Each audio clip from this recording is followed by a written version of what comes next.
Rabindranath Tagore University, Bhopal. NIRF ranked for 5 consecutive years. Uttarakhand में UCC लागू होने में लगेगा वक्त। मुख्यमंत्री धामी ने 9 नवंबर को राज्य स्थापना दिवस पर यूसीसी लागू करने की घोषणा की थी।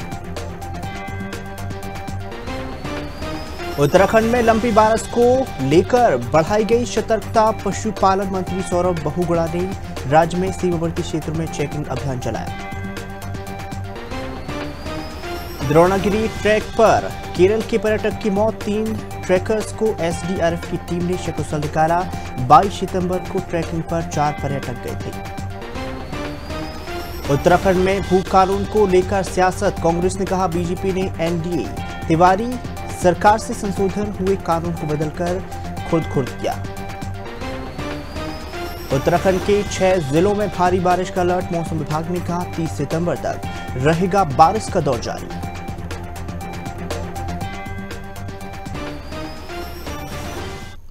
नमस्कार, आप देख रहे हैं खबर भारत 360। मैं हूं आपके साथ यश विश्वकर्मा। बुलेटिन का आगाज करेंगे उत्तराखंड की प्रमुख खबरों के साथ। देश के प्रधानमंत्री मोदी के मन की बात कार्यक्रम को 10 साल पूरे होने वाले हैं और उनके कार्यक्रम को लेकर ही भाजपा में खासा उत्साह देखने को मिल रहा है। इसी के चलते ही उत्तराखंड के सीएम पुष्कर सिंह धामी ने देहरादून में प्रधानमंत्री मोदी के मन की बात कार्यक्रम को सुना है और मीडिया से बातचीत करते हुए सीएम धामी ने से कहा है कि 6 अक्टूबर को मन की बात को 10 साल पूरे हो जाएंगे और प्रधानमंत्री मोदी के मन की बात के जरिए महान काम करने वाले लोगों को पीएम ने न सिर्फ देश में बल्कि विदेश में भी पहचान दिलाई है।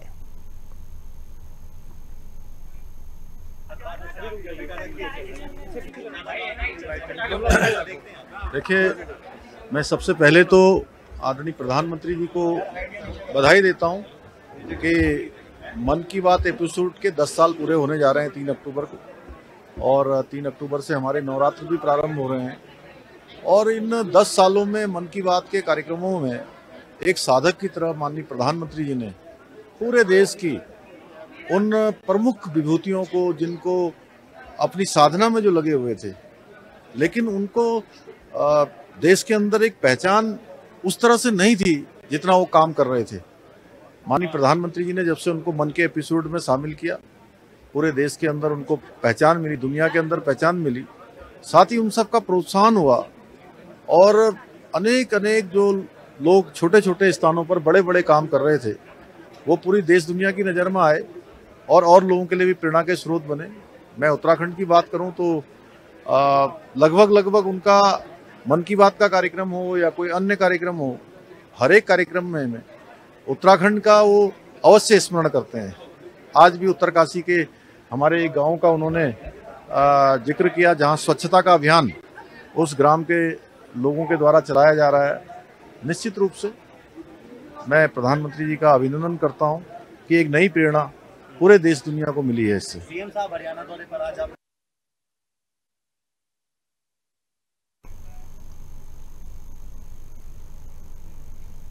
मुख्यमंत्री पुष्कर सिंह धामी ने देहरादून सचिवालय में प्रवासी उत्तराखंड प्रकोष्ठ की वेबसाइट लॉन्च कर दी है। वेबसाइट ITDA के माध्यम से ही तैयार की गई है। वेबसाइट के माध्यम से प्रवासियों को राज्य सरकार की विभिन्न नीतियों, कार्यक्रम और गतिविधियों की जानकारी प्रदान की जाएगी। इस दौरान ही मुख्यमंत्री ने अधिकारियों को दिशा निर्देश दिए हैं कि 7 नवंबर 2024 को ही प्रस्तावित प्रवासी उत्तराखंड दिवस के मौके पर देहरादून देश के विभिन्न प्रदेशों में रह रहे प्रवासियों को आमंत्रित कर ही भव्य सम्मेलन आयोजित किया जाएगा।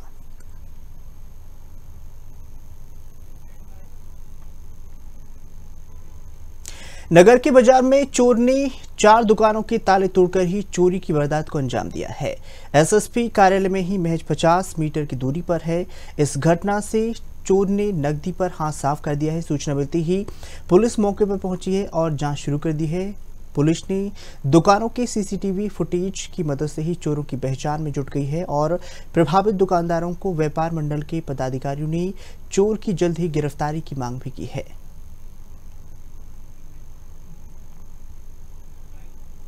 देखिए, जिस तरीके से मतलब एक बहुत बड़ी दुर्घटना ही कहो इसे, थाना कोतवाली के कदमों के नीचे हुई है और 3 से 4 दुकानें तोड़ी गई हैं, जिसमें चोर भी शायद कहीं ना कहीं पर चोर भी दिख रहा है। तो हमारा पुलिस पुलिस वालों से, पुलिस प्रशासन से यही निवेदन है कि शीघ्र से अतिशीघ्र इस चोरी का खुलासा किया जाए, नहीं तो व्यापार मंडल कहीं ना कहीं पे धरने के लिए बाध्य होगा, धरना प्रदर्शन के लिए बाध्य होगा। और हमें आशा ही नहीं, पूर्ण विश्वास है कि जल्दी इस चोरी का खुलासा भी होगा। मैं करीब सुबह 7:30 बजे करीब अपनी दुकान में जब दूध लेने आया तो मैंने देखा कि वहाँ पर मेरा ताला का कुंडा टूटा हुआ है। तो मुझे शक हुआ कि ज़रूर आज कुछ न कुछ हुआ है।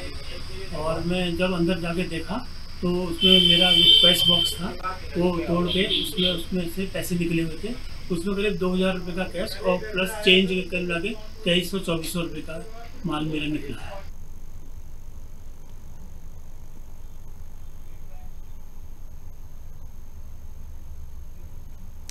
देश के प्रमुख पर्यटन स्थलों में अल्मोड़ा की खराब सड़कें पर्यटन पर खराब असर डालती हुई नजर आ रही हैं। खस्ता हालत, जर्जर और गड्ढों से भरी सड़कों को लेकर पर्यटन व्यवसाय में नाराजगी देखने को मिली है। बताना चाहेंगे, अपनी अद्भुत प्राकृतिक सुंदरता और शांति के लिए मशहूर बिसनर पर्यटक को आकर्षित करता है और हिमाचल में विहंगम दृश्य, ठंडा मौसम, घने बादल, दुर्लभ प्रजातियों के पक्षी और वन्यजीव सैलानियों के लिए यहाँ पर लुभाने का काम करते हैं। कई प्राकृतिक हस्तियाँ यहाँ पर आ चुकी हैं।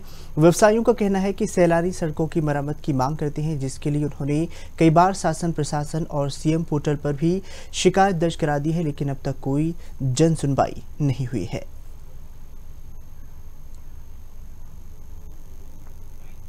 ये बहुत ज़्यादा अच्छा टूरिज़्म रहता है और सबसे मतलब यहाँ पे हमारे देश से, बाहर से, विदेशों से भी यहाँ पे सैलानी लोग बहुत से रहते हैं। और यहाँ का जो वेदर है बहुत अच्छा है। जैसे गर्मियों पे के लिए तो बहुत ज़्यादा ही अच्छा है यहाँ पे जो सीजन कहें हम, और जो हमारा सीज़न रहता है पर्यटक के लिए बहुत अच्छा है। और जो यहाँ पे एक दिक्कत है पर्यटक के लिए, आने जाने पे जो सड़क है वो बहुत दिक्कत है, बहुत ख़राब है।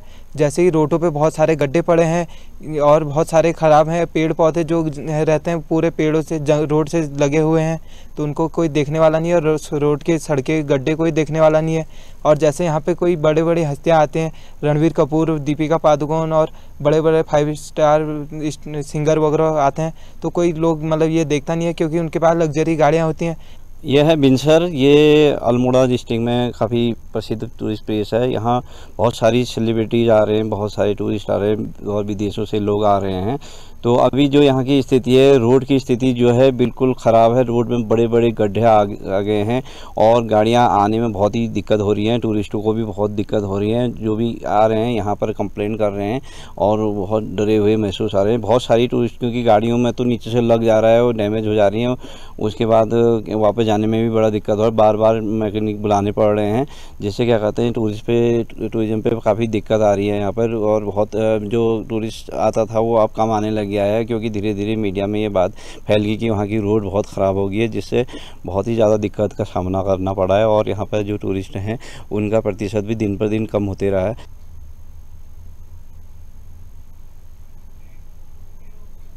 चलिए बात कर लेते हैं देहरादून की, जहां पर राज्य सरकार की तरफ से ही पैनल में 6 वरिष्ठ आईपीएस अधिकारियों के भेजे गए हैं, जहां पर नाम सूत्र प्रभारी और डीजीपी अभिनव कुमार के नाम पर ही मोहर सूत्र लग सकती है। इसके साथ ही पुलिस महानिदेशक अशोक कुमार 2023 में रिटायर हो चुके हैं। प्रभारी डीजीपी के रूप में अभिनव कुमार को जिम्मेदारी मिली थी। वहीं राज्य सरकार ने डीसीपी के 95 बैच के दीपम सेठ और डॉक्टर पीवी के प्रसाद, 96 बैच के अभिनव कुमार, 97 बैच के अमित सिन्हा और बी मुरंगेशन और संजय के नाम सूत्र के लिए भेजे हैं।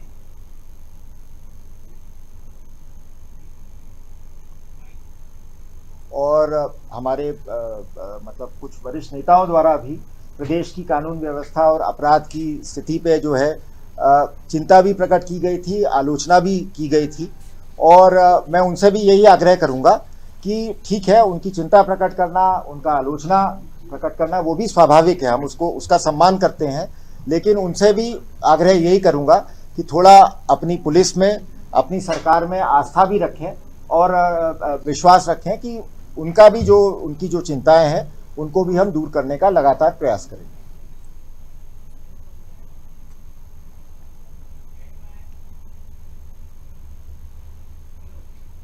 भाजपा का सदस्यता अभियान अपने चरम पर चल रहा है, जिसके चलते ही भाजपा ने उत्तरकाशी के विभिन्न मंडलों के अध्यक्षों ने उत्तरकाशी जनपद के प्रभारी मंत्री डॉक्टर प्रेमचंद अग्रवाल से खास मुलाकात की है। इस बीच ही प्रभारी मंत्री ने उत्तरकाशी जनपद में भाजपा सदस्य अभियान को तेज करने का आह्वान कर दिया है, जिसे लेकर ही उन्होंने बताया है कि इस समय भाजपा के हित में चुनावी वातावरण है, तो हमारा प्रयास है कि ज़्यादा से ज़्यादा संख्या में भाजपा के सदस्य बने। साथ ही उन्होंने कहा कि जिस तरह से हमारे अभियान के उत्साहजनक परिणाम आते नजर आ रहे हैं, इसे देखते हुए हमें बेहद खुशी महसूस हो रही है। देखिए, आजकल हमारा संगठन पर्व चल रहा है और हम लोग लगातार प्रयास कर रहे हैं और जिस प्रकार से हमारी सदस्यता में एक उत्साहजनक परिणाम भी आ रहे हैं, हम कोशिश करें और अच्छा उसमें परिणाम हमें दिखाई दे। तो उससे नाते चूँकि आप जानते हैं मैं उस जिले का प्रभारी हूँ, तो मैंने अपने तमाम मंडल अध्यक्षों से, जिलाध्यक्ष और महामंत्री या जो भी हमारे अन्य लोग आए थे, उनसे आग्रह किया है कि हम अपने सदस्यता अभियान में और सदस्य बढ़ाएं, क्योंकि बार बार एक ही बात हम लोग मानते हैं कि इस समय भारतीय जनता पार्टी के पक्ष में वातावरण है, भारतीय जनता पार्टी के लिए लोग जुड़ना चाहते हैं भारतीय जनता पार्टी के साथ। तो वो हमारा प्रयास अच्छे सदस्यता अभियान के लिए हम लोग अच्छा और प्रयास करें ताकि हमारे सदस्य और बन सकें।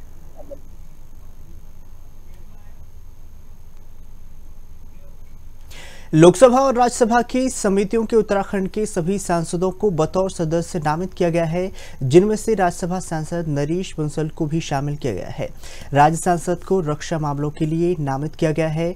बताना चाहेंगे, राज्यसभा सांसद ने केंद्रीय नेतृत्व का आभार व्यक्त किया है। उन्होंने कहा है कि युवा समिति मिनी संसद के रूप में काम करती है, जो निश्चित रूप से संसद के कामकाज को बेहतर से बेहतर बनाने के लिए सहायक होगी।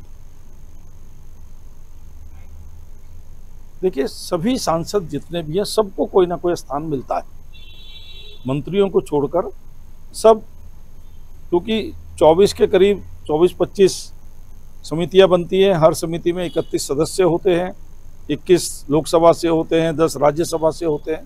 तो सबको किसी न किसी समिति में अपनी भूमिका का निर्वहन करना होता है।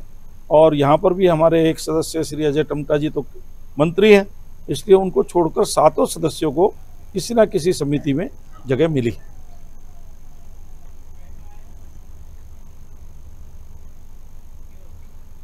अगली खबर का रुख करते हैं, जहां पर द्रोणागिरी के बागनी ग्लेशियर ट्रैक पर गए पर्यटक की सांस लेने की दिक्कत के चलते ही मौत हो गई है। इसके साथ ही बागनी ग्लेशियर के एसडीआरएफ के रेस्क्यू कर ही द्रोणागिरी गांव लाए गए हैं। यहां से हेलीकॉप्टर से जोशीमठ रविग्राम स्थित हेलीपैड पर लाए गए हैं, जिसके बाद पर्यटक को पोस्टमार्टम की कार्रवाई की जा रही है।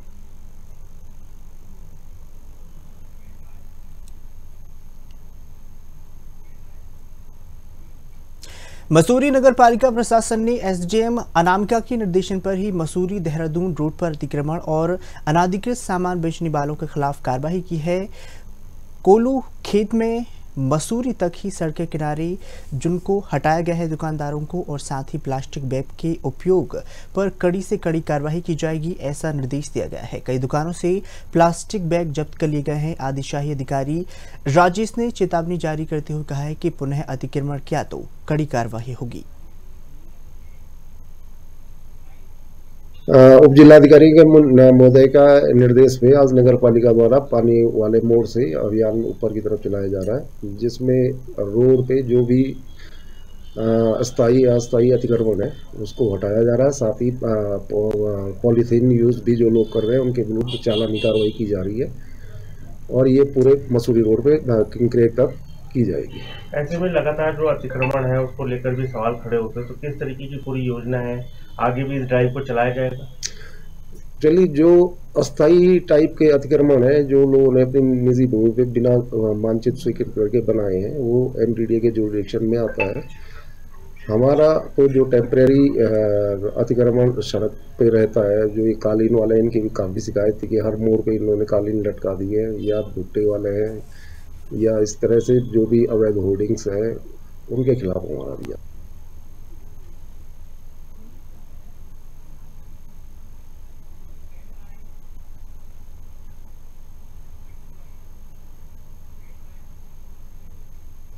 उत्तराखंड की पहली नवनिर्वाचित सरकार में राज्य मंत्री रहे कांग्रेस के प्रदेश महामंत्री नवीन जोशी से खबर भारत 360 के संवाददाता ने खास बातचीत की है, जिसमें उन्होंने सरकार पर चुनाव न करने का आरोप लगाया है। देखिए हमारी खास मुलाकात में।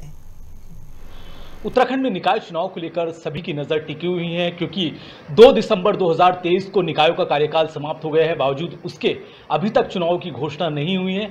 उत्तराखंड सरकार के पूर्व राज्य मंत्री, कांग्रेस के प्रदेश महामंत्री नवीन जोशी इस वक्त हमारे साथ मौजूद हैं। नवीन जोशी लगातार लोगों के बीच जा रहे हैं और जब उनसे हमारी बात होती रही है तो तकरीबन 80% एरिया वो कवर कर चुके हैं। देहरादून का जनसंवाद लोगों के बीच कर रहे हैं, लोगों की जो समस्याएं हैं वो नगर निकाय तक पहुंचा रहे हैं, जो अधिकारी हैं उनसे बात कर रहे हैं। तो इस वक्त खास बात करने के लिए हमारे साथ नवीन जोशी मौजूद हैं। सर, बहुत स्वागत है खबरबाज में। नमस्कार, धन्यवाद। जोशी जी, 2 दिसंबर 2023 और अब सितंबर भी सब खत्म होने को चला, निकाय चुनाव अभी तक नजर नहीं आ रहे। देखिए, भारतीय जनता पार्टी चुनाव को टालना चाह रही है। पहले इनके मंत्री झूठ बोलते रहे। जब इनका कार्यकाल पिछले साल नवंबर में समाप्त होने वाला था तो इन्होंने कोर्ट को कहा कि हम समय पे चुनाव कराएंगे, लेकिन इन्होंने समय पे चुनाव नहीं कराया। इन्होंने 6 महीने का समय बढ़ा दिया। फिर इनके मंत्री ने दोबारा कोर्ट को झूठ बोला कि हम 6 महीने के अंदर चुनाव करा देंगे, तब भी उन्होंने नहीं कराए। 3 महीने का समय बढ़ा दिया। फिर उन्होंने कोर्ट को दोबारा गुमराह किया कि हम 3 महीने के अंदर चुनाव करा देंगे, लेकिन उन्होंने फिर भी चुनाव नहीं कराया। अब जो प्रशासकों का समय अवधि है उन्होंने अनिश्चित काल के लिए बढ़ा दिया। अब इनका जब दिल करेगा तब चुनाव कराएंगे। इनकी कोई मनसा चुनाव कराने की नहीं है, क्योंकि इनको मालूम है कि इनका वही हश्र होने वाला है जो मंगलौर के अंदर हुआ। इनका हश्र वही होने वाला है जो बद्रीनाथ के अंदर हुआ। नगर निकाय में तो इन्होंने कोई काम ही नहीं करे। स्मार्ट सिटी के नाम पे पूरे देहरादून को खोद के रख दिया गया है, लोगों को गुमराह किया गया है, लेकिन धरातल पे कुछ भी देखने को नहीं मिला। आज हम सारे वार्डों में जा रहे हैं। देहरादून के 100 वार्ड हैं, लगभग 80% वार्ड में देहरादून के कवर कर चुका हूं। तो जब मैं क्षेत्र में जा रहा हूं तो मुझे दिखने को मिल रहा है वहां पे पूरी सड़कें टूटी हुई है, नाली पूरी भरी पड़ी है, बड़े बड़े गड्ढे हैं। लोग जो है डेंगू से प्रभावित है, उसके छिड़काव के लिए इन्होंने कोई व्यवस्था नहीं करी है। नगर निगम की और प्रशासन की कोई ऐसी टीम फील्ड में नहीं जा रही है जिससे जनता को राहत मिल सके।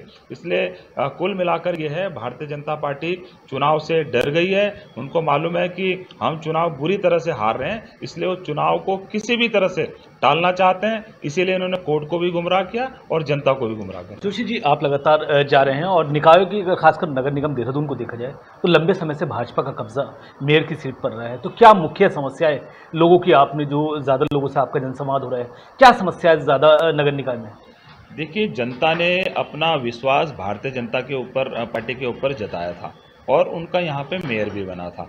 तो जो उम्मीदें जनता की थी कि भारतीय जनता पार्टी का यहाँ पर मेयर बनेगा, इनकी सरकार रहेगी तो यहाँ से लोगों को रोज़गार मिलेगा, पलायन रुकेगा। यहाँ पे जो स्मार्ट सिटी की इन्होंने बड़े बड़े वादे किए थे, हम स्मार्ट सिटी बनाएंगे, जो देहरादून कहीं से भी स्मार्ट सिटी नहीं दिखता, वो काम लोगों के नहीं हुए हैं।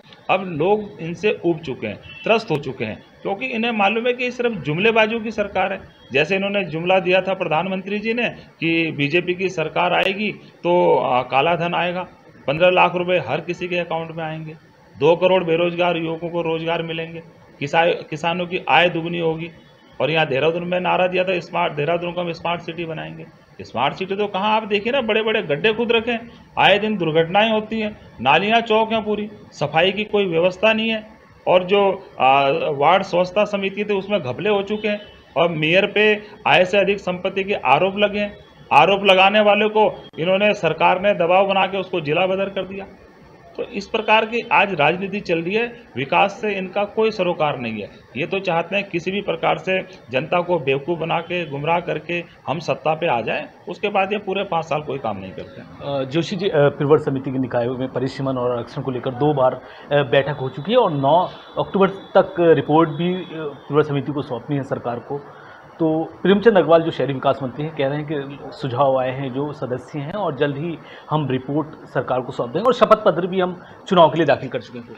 देखिए, ये प्रवर समिति में जो मामला गया, ये भारतीय जनता पार्टी की सोची समझी साजिश है।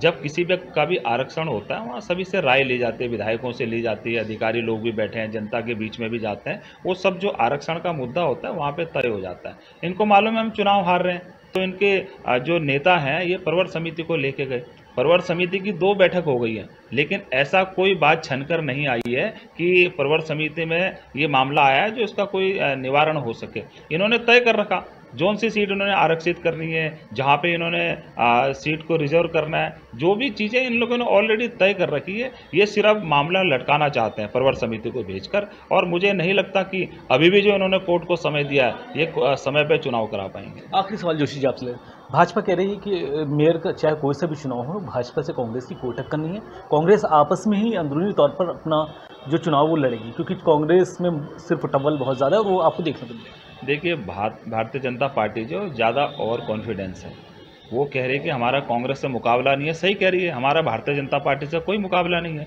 हम तो भारतीय जनता पार्टी को हरा के आगे बढ़ रहे हैं। हमने मंगलौर में हराया, हमने बद्रीनाथ में हराया, हम केदारनाथ भी हराएंगे। और जो निकाय के चुनाव होंगे देहरादून समेत पूरे राज्य के अंदर जो निकाय के चुनाव होंगे, हम भारतीय जनता पार्टी को हराकर यहाँ पे कांग्रेस का परचम लहराएंगे और विकास को, देहरादून को और पूरे प्रदेश को विकास से हम लोग जोड़ने का काम करेंगे। बहुत शुक्रिया। अभी हमारे साथ बात कर रहे थे उत्तराखंड प्रदेश कांग्रेस कमेटी के प्रदेश महामंत्री नवीन जोशी, जिन्होंने कहा कि निकाय चुनाव पूरी मजबूती से कांग्रेस लड़ने जा रही है और उन्होंने कहा काफ़ी समस्या है, क्योंकि एक लंबे समय से भाजपा का मेयर पद पर देहरादून में कब्जा रहा है और लोगों की समस्याएं बहुत ज़्यादा हैं, जिसका निवारण करने के लिए वो लगातार लोगों के बीच जा रहे हैं। उनका साफ कहना है कि आने वाला जो चुनाव होगा वो कांग्रेस के पक्ष में लोग मतदान करेंगे। देहरादून से वीडियो जर्नलिस्ट हरीश के साथ आदिल पाशा। चलिए रुक करते इस वक्त बड़ी खबर बताना चाहेंगे, जहां पर मुख्यमंत्री पुष्कर सिंह धामी की हरियाणा में ताबड़तोड़ जनसभाएं देखने को मिल रही हैं। सीएम धामी विधानसभा चुनाव प्रचार करेंगे, इसके साथ ही हरियाणा में जनसभाओं को संबोधित करेंगे। सीएम भाजपा के पक्ष में जनता से सीधा संवाद करेंगे, जनसभा में प्रतिभाग करेंगे।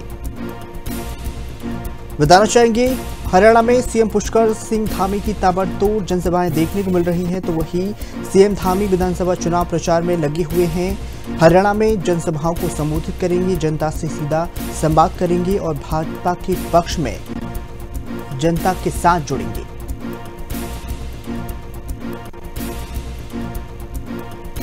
खास खबर में बस इतना ही, दीजिए इजाजत, नमस्कार।